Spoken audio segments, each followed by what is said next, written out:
Welcome back to CryptosRUs. I am George. We're all George. So today, let's talk about inflation. We did receive some inflation data today. What does it mean overall? And let's talk about everything else that's going on today affecting Bitcoin, affecting the world. Let's do it. Welcome, guys. Bitcoin is still choppy, going sideways at this point. We are right around $59,000. But today, the US market is opening in the green, especially NASDAQ. You can see up 1 percentage point already. And that's because we've received the PPI inflation data. Okay, this is not the big one. The big one is coming tomorrow, CPI. But nevertheless, PPI is still measurement inflation, and it shows that inflation rose less than expected. Okay, many thought it would rise by 0.2%. Instead, 0.1%. This is for last month, right?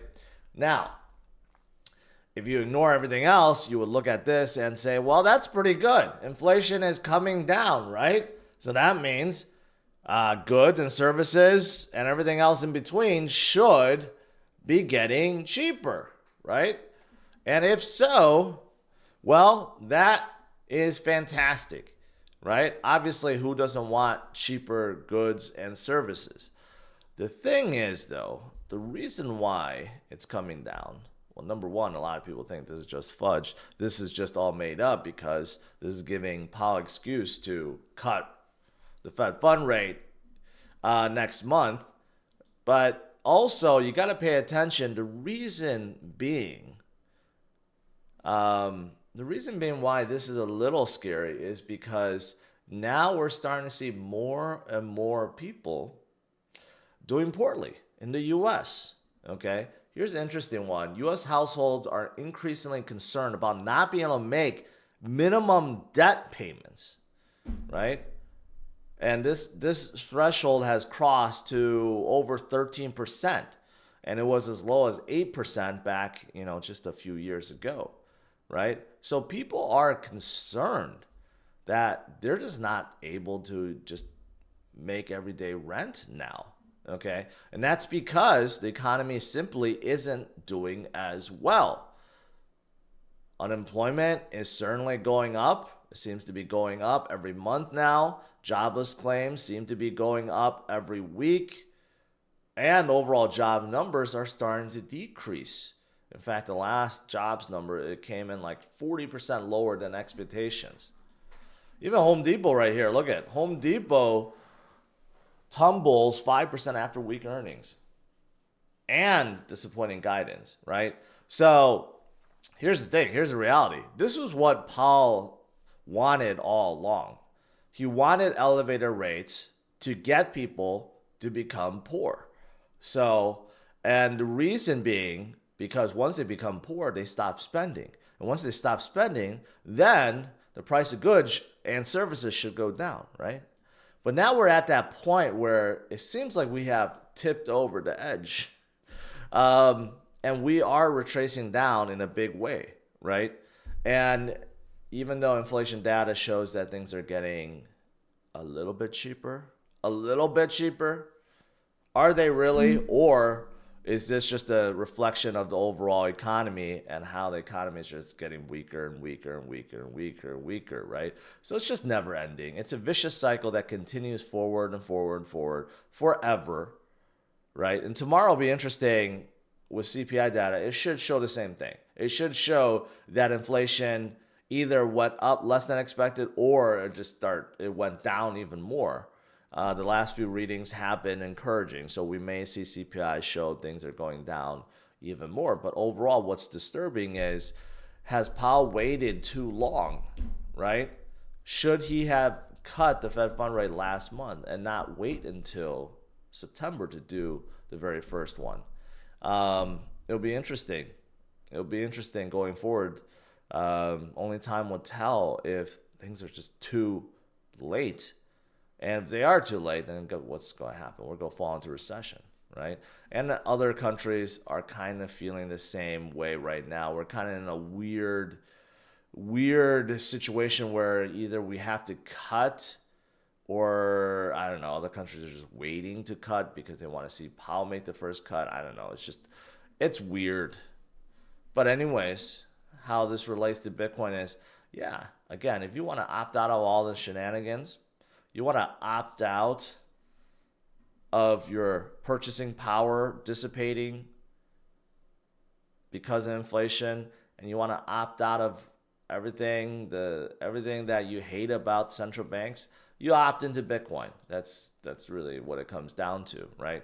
Now, this is interesting. Prior, a lot of people opted out by going into gold, right? And right now, Bitcoin, if you had to compare, Bitcoin is probably a digital version of gold, right? The best version of gold. I heard Saylor say this before, pharmaceutical grade gold. All the goodness, none of the badness. But you know what? Gold also went through many periods where it did not move at all. Okay. In fact, you could argue over the last 10 to 12 years, it really didn't move.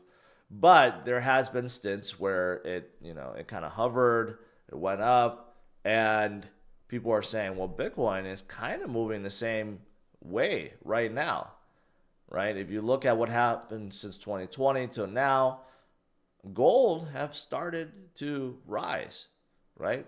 Gold is actually above. Now it's like an all-time high, like almost 2,500. So is Bitcoin next? Well, the obvious answer is yes. Bitcoin's not only next, Bitcoin will someday surpass gold, right? Bitcoin is not going to be satisfied being second fiddle to gold. And if you look at, this is interesting, if you look at top monetary assets, including countries in here, I didn't know you could actually categorize countries of the world into assets, but if you did, United States would be number 2, followed by the Eurozone at number 3, China at number 4, Japan number 5. But look at gold is number 1, around 15 trillion in overall market cap, and Bitcoin is sitting at number 6, 1.2 trillion, right? Imagine when one day Bitcoin itself will be worth more than countries like Japan, China, Europe, and the United States, and one day even flip gold at $15 trillion. That would be insane. How high will each Bitcoin be if it flips gold? You may be wondering. $813,000 each. So this notion that Bitcoin one day, right, will go to 1 million plus. Saylor and others have called it. And it seems like that's fantasy world, that there's no way in hell that Bitcoin will ever reach $1 million. Well, it's not that far-fetched if you think about it, because it has to go up to 800,000 just to reach the market cap of gold. So it's not unreasonable. Gold is already up there, right? So can Bitcoin get up there and get to $1 million eventually? Yes. It's going to take a couple cycles. Maybe it's not going to take that many cycles. If Bitcoin ends up at 250,000 by the end of next year, and that's peak of this cycle, it only needs to do a 4x from there to hit $1 million. That could come in the next cycle. So that could all come before 2030. In fact, now that I'm thinking about it, Cathie Wood predicted as much. ARK said in best case scenario, Bitcoin will be at 1.6 million by the end of 2030. And even in a mid scenario, I think she predicted it was like $670,000 for Bitcoin by 2030. So we don't even have to wait that much longer. And all of this, in case you're wondering what this has to do with inflation, all this makes you opt out. right? Because as inflation continues to go higher, as it robs people of their purchasing power, you'll notice that things become more and more expensive, right? Buying a car will be astronomically expensive in the future, as even normal everyday cars are now getting to like $40,000-$50,000. Houses will become insanely expensive. You know, even eating out and dining at a restaurant will soon cost $30, $40, $50 a person. Assuming you don't go to anywhere fancy, right? But holding assets like Bitcoin, you want to do that when there's inflation, especially when there's hyperinflation, because it helps assets appreciate, right? So part of that, if you don't believe Bitcoin will go to $1 million, part of that is due to inflation, just never-ending inflation. So you don't want your purchasing power robbed. You want your purchasing power to be increased. And that's how you do it, by purchasing assets. And there's no asset that moves faster than Bitcoin. It's really that simple. Not even Apple, not even Microsoft, not even Nvidia. No one moves as fast. No asset out there moves as fast as Bitcoin. It's the greatest hedge against inflation. All right. Now, as for some interesting numbers, ETF inflow turned green yesterday from the bad negative outflow of Friday. But here's the thing, and I like to keep hammering this point. No matter how bad the outflows get, including on Friday where we had like a 90 million outflow, and you can see on the right-hand side, you know, all the red is still from Grayscale. You can notice that on the left side, there is no red. That's BlackRock. No matter what, for BlackRock, I bet they will continue to load up more and more Bitcoin. They are not selling like any other fund. And many people have told me this. George, you understand funds mean that the people or institutions are buying and selling, right? It's not the funds themselves that are selling. Well, if that's the case, then how come BlackRock never has any outflows? How do they control that? And why does it seem like Grayscale continue to sell every single day? I know how ETFs work, but there's more to the picture, right? You just have to study it. It makes no sense that there's massive outflows from Fidelity and ARK and Bitwise, yet there's only massive inflows into BlackRock.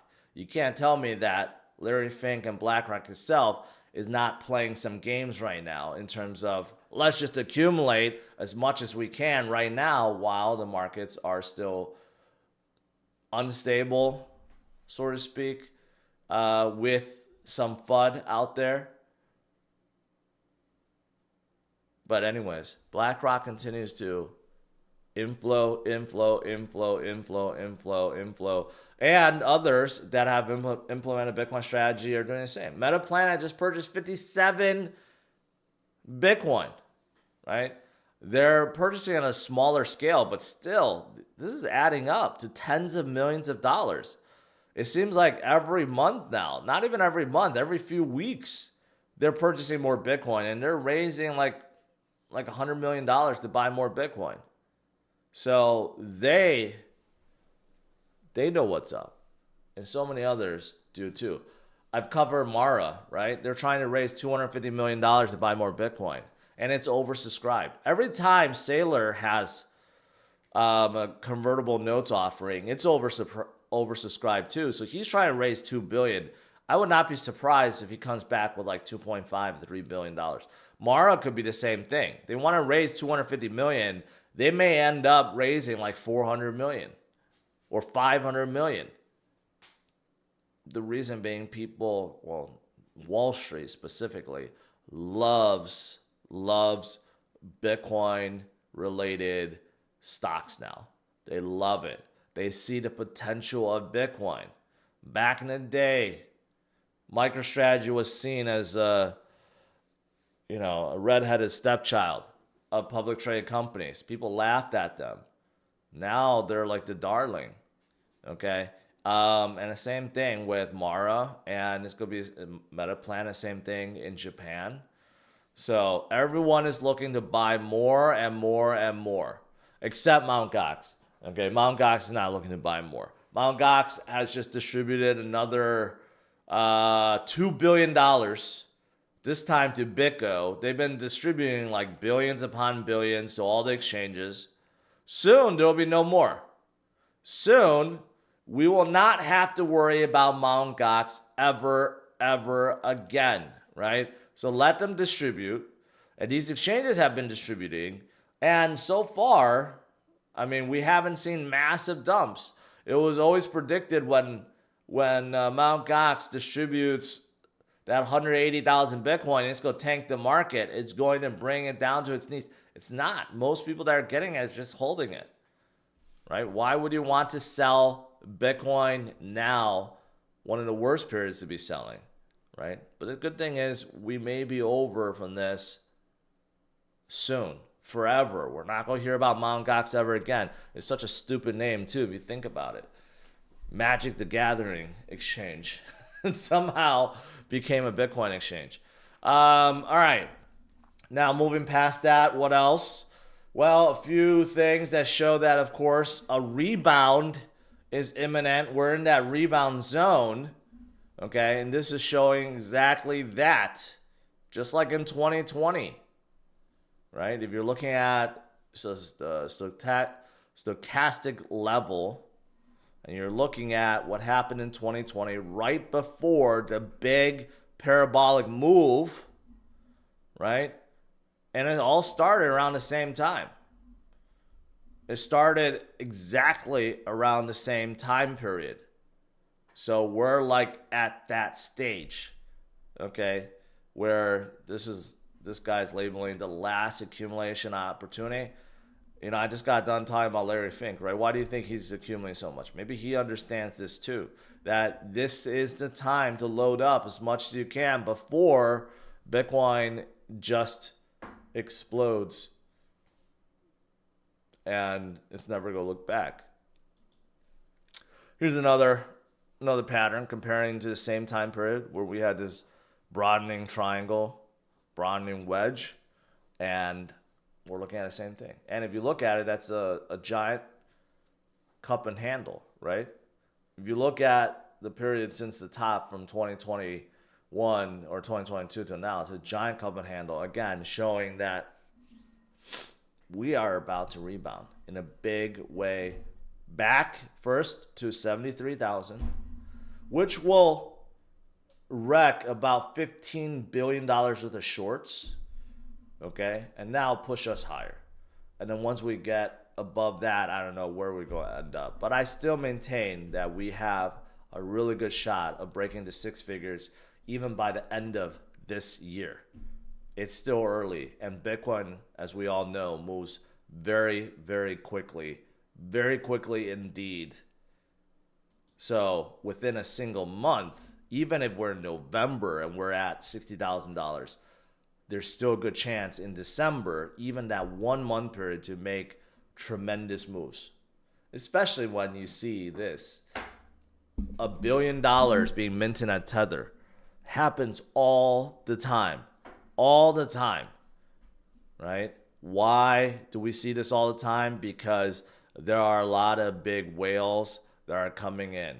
And they're giving Tether $1 billion to mint $1 billion worth of USDT. It's a billion with a B. It's not a million, a billion. We see this all the freaking time, right? That's why markets move very, very quickly. All right. Besides Bitcoin and Tether ETF inflows for ETH, is starting to turn positive. It could be the reason why ETH started gaining some momentum. Yesterday, ETH had a huge update for no reason. So maybe this will be the turnaround for ETH with the sell-offs over and with inflows increasing. Percentage of staked ETH, all-time high, about 28% now. But the rest is in liquid staking and DeFi projects and so forth. So it's actually a lot higher than that. And then lastly, Three Arrows Capital is suing Terraform Labs for $1.3 billion. One of the guys is calling out Zusu to find the IFC, and he denied it. I think Kane, he's like the founder of Synthetic. A lot of people do not like Three Arrow Capital or, of course, Terraform Labs, the company behind Luna, which caused a whole bunch of people to lose a lot of money. But like, according to this, the reason why Three Arrows Capital went down is because their $500 million in Luna went down to $3,000. And all the other crypto assets they had depreciated by close to $1 billion.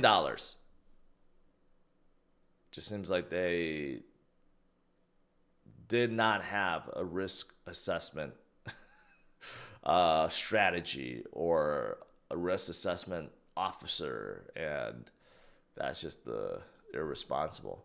Anyways, let's do some Q&A.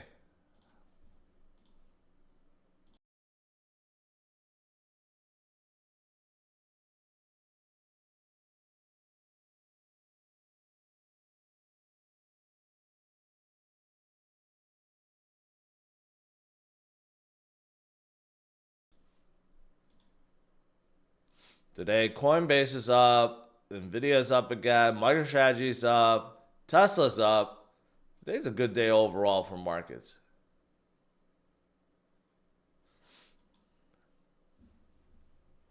Nvidia took such a beating over the last 2 weeks.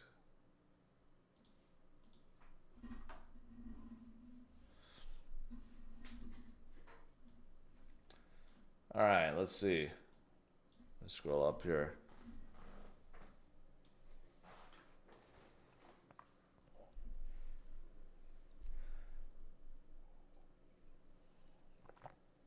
Crypto Doc, Skipping Stones.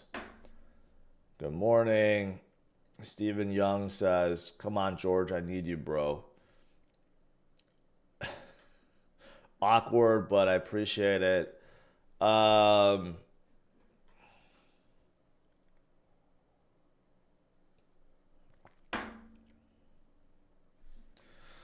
Kevin says a new Honda Civic is almost $60,000. No, it's not. I mean, yes, if you buy a Civic Si, Type R, it's like 44,000, but it's not 60,000. But soon it will be due to inflation. Randy, good morning. Let's see.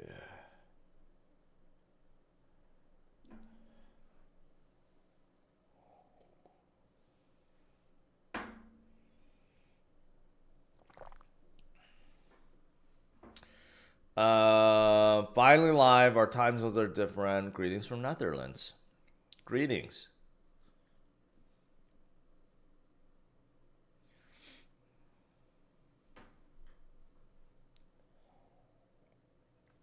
Jewelry affairs. Why did XRP's price not go up since the case is done?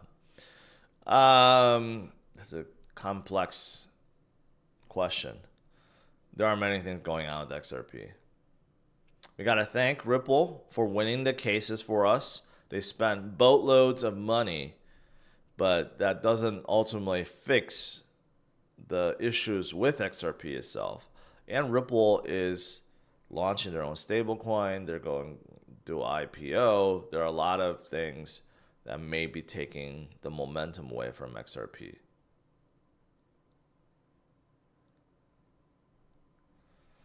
Are you going to the Aus CryptoCon Sydney November 23rd and 24th? No. I would like to go to Sydney, though. But I didn't know about any CryptoCon. Large portion of my audience is from Australia. I'm going to be traveled out, to be honest, so I don't really want to travel any more than I have to.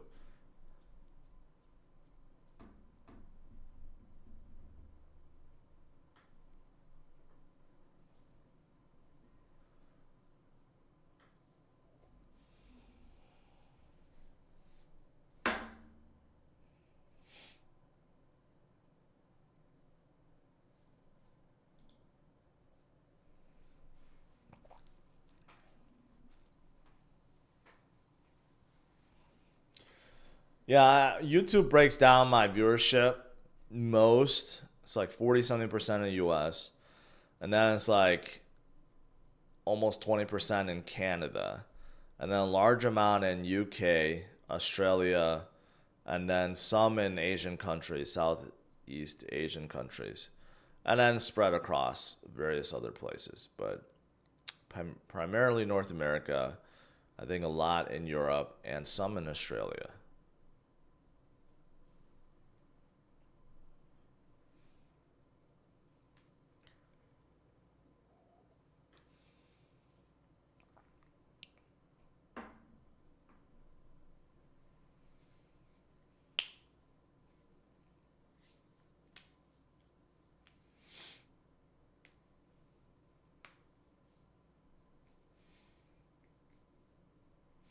Australia is a great place to visit. You know, before I never really wanted to travel anywhere that was really, really, really far, like Australia. Um, and I still don't, but I have to go to Singapore next month. And it's going to be a freaking 23-hour trip. I am not looking forward to that trip one bit. But maybe afterwards, I'm just going to force myself to sleep. I don't know what it's going to take, but I'm just going to force myself to sleep throughout that flight. Man, yeah, I don't look forward to those trips. I really wish someone would invent a teleporter. All right, if it costs like $20,000 to use a teleporter to get to anywhere in the world for free, I mean not free instantly, I would pay that. I would pay that rather than be on a plane for like 20 hours.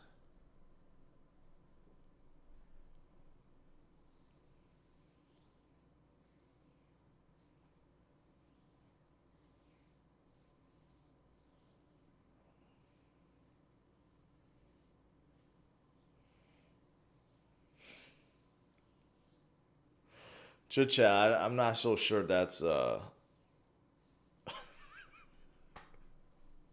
I'm not sure that's the reason, but I appreciate it.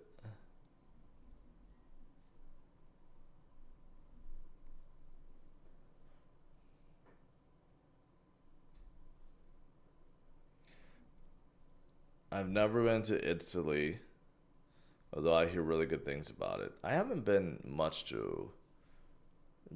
in Europe. I was just in Paris recently. I was not too impressed with Paris. Luckily, I went before the Olympics, and everyone's bitching about the Olympics already. Um, that's about it. I've been to Amsterdam when I was smaller, younger, but I didn't really do anything there, and I haven't really visited anywhere else. I think, yeah. I don't know. Eventually, I'm gonna head over to Europe, check out Spain and Germany. I was gonna go to the UK, but I opted out of that. I just couldn't go.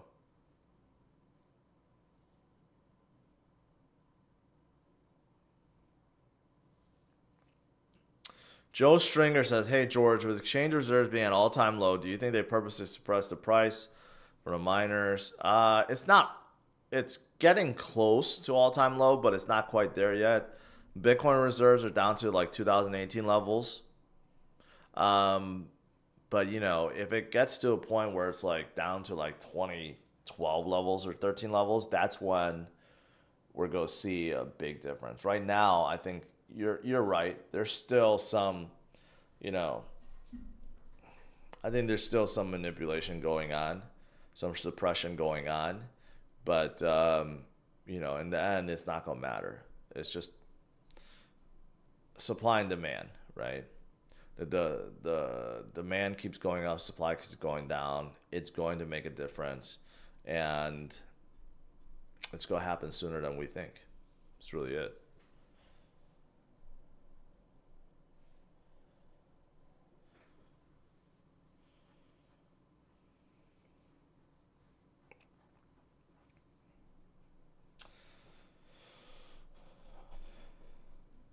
I heard Bangkok was really. I heard it's a really nice place to go. I haven't been to a lot of Asian countries either, but I just hate long flights. Short flights is fine. I've been flying all over the United States now. You know, it's short 3 4 hour flights, no problem. But like when you're talking about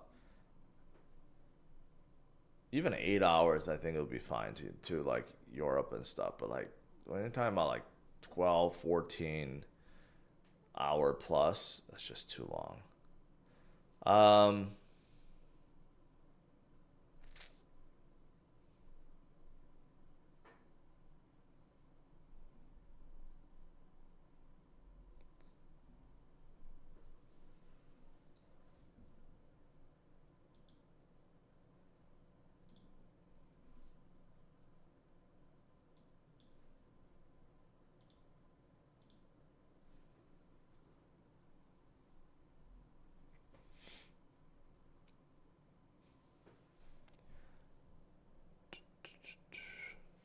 Today's looking pretty good so far. Inflation data came in lower than expected. I don't get this move. Wasn't everyone dissing on Chipotle CEO, you know, when he came out the cringe video about like portions and stuff, and Starbucks replaces their CEO with the Chipotle CEO? I don't know. I haven't studied upon him enough to know if he's good or not, but it seemed like everyone was hating on this guy, and somehow Starbucks hires him. But anyways, inflation data so far has pumped up the market, so that's good.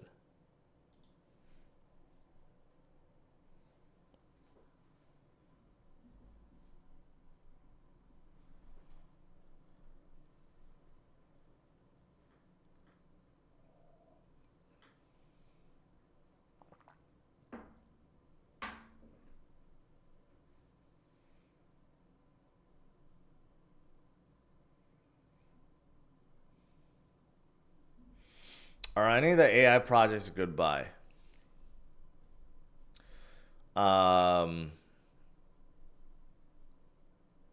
yeah, I mean, they are what they are. They're not they're not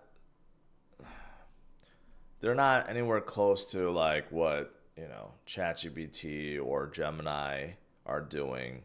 Um, they're trying to make decentralized marketplaces. They're trying to make decentralized agents and AI agents. They're trying to move in that direction, but they're really far off, right? So, so I think they'll do well in the bull market. They did earlier this year in March. So it'll probably be the same. So someone like Fetch, right, who is now called ASI. The only problem is Coinbase doesn't support the conversion, so I don't know if that's going to hold them back. Hopefully not.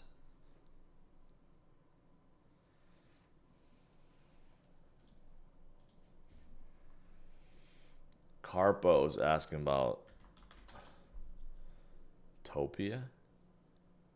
There's several Topia. 14 million. There's like no volume. No volume whatsoever.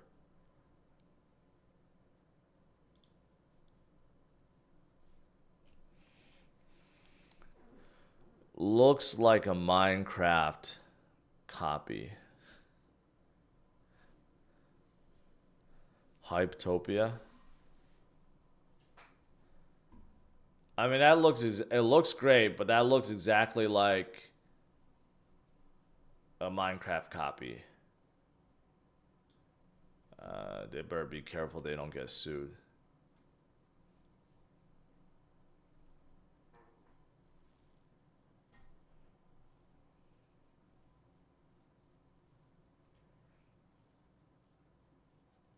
Yeah, you know the Concorde airplane, when I was smaller, I heard a lot about it, and it was like super fast. It breaks the sound. It goes like Mach 2 or something like that. And I don't know why they discontinued it. You would figure they would make better versions of it, where you can fly around the world in like anywhere in less than like 8 hours or something like that. I don't know why they discontinued Concorde. Now all of our planes are super slow for some reason.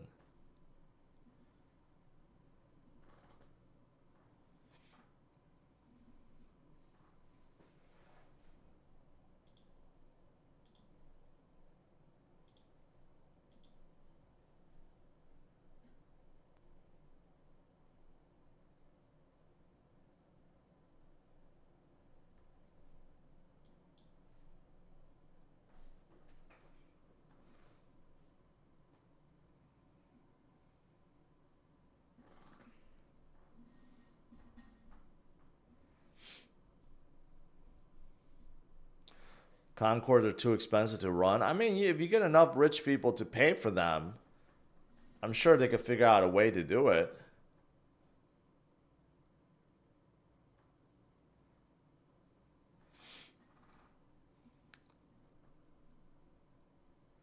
Too many people complain about how loud it was when they broke the sound barrier. Man, I'm about to do more research on that. It seems like airplane technology have just slowed to a crawl. We're just not. In fact, flight times have become longer because now they're all trying to save fuel. Hitman Bart, how do you buy DFK Jewel? You buy it in the game. They have some partnership which allows fiat on ramp of Jewel. Um, and yeah, I think you can buy it at MEXC too. Would you prefer BDC or MicroStrategy call options? Um, ooh, I don't know. If it was call options, maybe MicroStrategy because it would be cheaper now. It'd be cheaper to buy those call options than Bitcoin call options.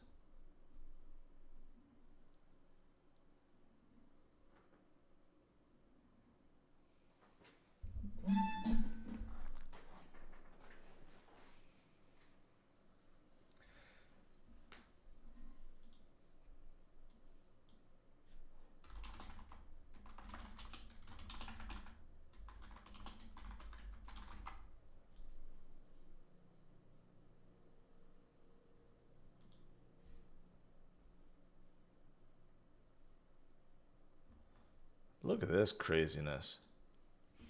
How fast did Concorde actually fly from New York to London? Fastest transatlantic crossing 96, completing a flight in under 3 hours. Significant time saving over 50%. Yeah. New York to like London right now is at least like 7 or 8 hours.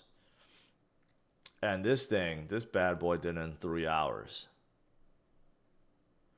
Why don't they create another Concorde plane, huh? Why can't they create something that's like that? Um, and this was from 1996. It's been 30 years. And that plane probably came out even.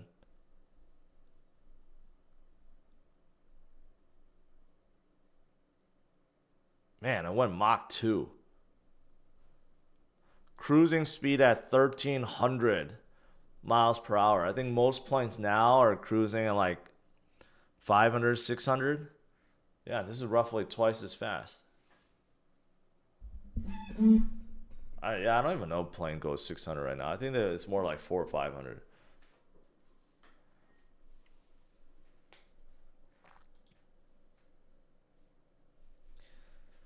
Euro, a lot of normal planes crashed too, and they still continue to operate them.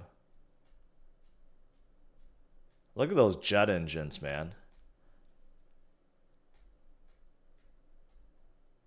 That's crazy.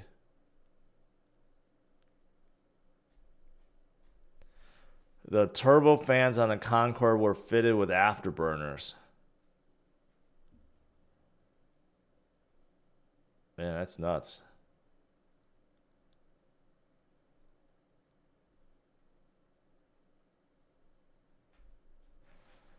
Ended in 2003.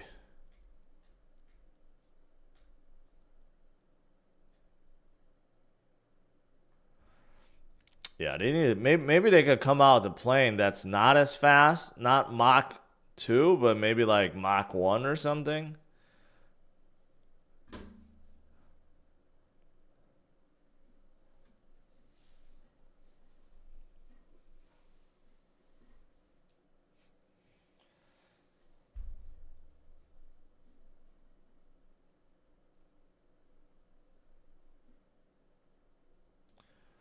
Anyways, back to Bitcoin. There are new planes that works faster than Concorde. I mean, where are they? Every time I fly, it's all the old planes. They're all super old and they're not going anywhere fast.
It'd be kind of wild to experience a sonic boom.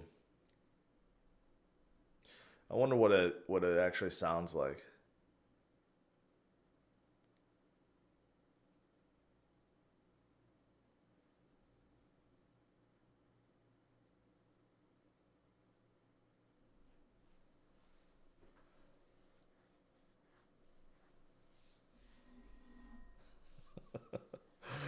All right, guys. On that note, we received some good inflation data today, but the bigger one will be tomorrow, right? But ultimately, why is inflation going down, or is it really? You can make an argument. It's because people are getting poorer and poorer and poorer, and that's not good. So did Powell wait too long? Maybe. We'll see. But ultimately, that's why we're in Bitcoin. That's why we have Bitcoin. To opt out of all this, to protect your purchasing power with, and to make insane amount of gains with too. So stay with Bitcoin. I'll see you tonight, 8:30 p.m. Central Standard Time. All right. Have a good one. Take care. Bye.